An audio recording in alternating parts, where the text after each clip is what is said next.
కొత్త జిల్లాలను రద్దు చేస్తే ప్రజలు ఊరుకుంటారా? రోడ్డుపైకి వచ్చి ఆందోళన చేస్తారు. కొత్త జిల్లాలు ఏం జిల్లాలు? నీ ముఖం జిల్లాలు తయారు చేసినావు. కేసీఆర్ లక్కీ నెంబర్ కోసం 33 ఉండాలి, 6 నెంబర్ వస్తందుకు. జిల్లాలు గిదానుకుంటే అయ్యాయన్న భూమి మీద. బెజ్జెక్కి మండలం సిద్దిపేటకి ఎందుకు పోవాలి?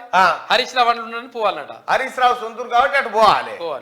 బెజ్జంకి మండలం అటు పోవాలి. ఏ ఊర్లు ఎక్కడెక్కడ ఉన్నాయి? ఈ మోత్కూరు, ఈ మోత్కూరు నియోజకవర్గం పోయి సూర్యాపేట నియోజకవర్గంలో ఉంటది. ఈ తుంగతుర్తిలో వచ్చేవో యాదాద్రి భువనగిరిలో ఉంటది. ఏదన్నా చక్కగా చేసిరా. ఆఖరికి కొడంగల్ ముఖ్యమంత్రి గారు రేవంత్ రెడ్డి గారు ప్రాతినిధ్యం వహిస్తున్న కొడంగల్ 3 జిల్లాలలో ఉంటుంది. సోడిగా రంగారెడ్డి. మరి దీన్ని సవరించకపోతే ఏం చేయాలి? ఇదట వీళ్ళు చేసిన పెంటనట ముట్టుకుంటే ప్రజలు ఎగబడతారు. ఒకసారి జరాగు ఇప్పుడు మాట్లాడదాం. మంచి చేసిండు, అద్భుతం. ఊరుకుంటారా? ఊరుకున్నాం. వీళ్ళ నాయన చందమామను కట్టి పెట్టిండా. జిల్లాలను రద్దు చేస్తే ఊరుకుంటారా ప్రజలు అంటుడు. కేటీ రామారావు నువ్వు చూడాలి ఇది. ఎందుకంటే ప్రజలు ఊరుకుంటారా, వచ్చి కొడతారు, పీక్క తింటారని చెప్తున్నావు ముచ్చట. ఎవడు కొడతాడో మీకు తెలుస్తుంటది. ఈ ప్రజాభిప్రాయం చూడు. అస్తవ్యస్తంగా ఉన్న జిల్లాల ఏర్పాటును సరిచేయాలా వద్దా? జిల్లాలను మళ్ళీ సరి చేయాలనుకునే వాళ్ళు ఇక్కడ, జిల్లాలను సరి చేయొద్దనుకునే వాళ్ళు ఇక్కడ.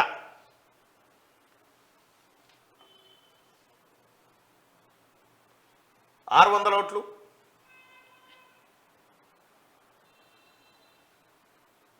800 ఓట్లు, 900,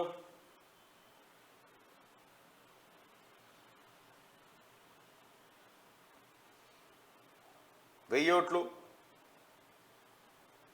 శరత్ సార్ గురించి, శరత్ సార్కి ఏమైంది ఏమో మరి. 1400 ఓట్లు, 1500 ఓట్లు. రైట్. ఒక 1600 మంది ఓటింగ్లో పాల్గొన్నారయ్యా. ఈ ఓటింగ్ సంగతి చూద్దాం. కేటీ రామారావు నువ్వు చూడాలి. ఇది 1700, 2000 చూద్దాం. 1800,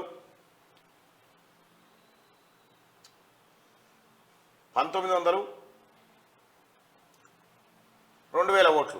జిల్లాలను మళ్ళీ సరిచేయాలా వద్దా అంటే సరిచేయాలని 190% అని చెప్తున్నారు. ఇక ఎవడొచ్చి తిరగబడి కొడతాడని చెప్తున్నావా? సూడిగా మిమ్మల్ని కొట్టకపోతే చాలు, ఇంకా మిమ్మల్ని దండకపోతే చాలు.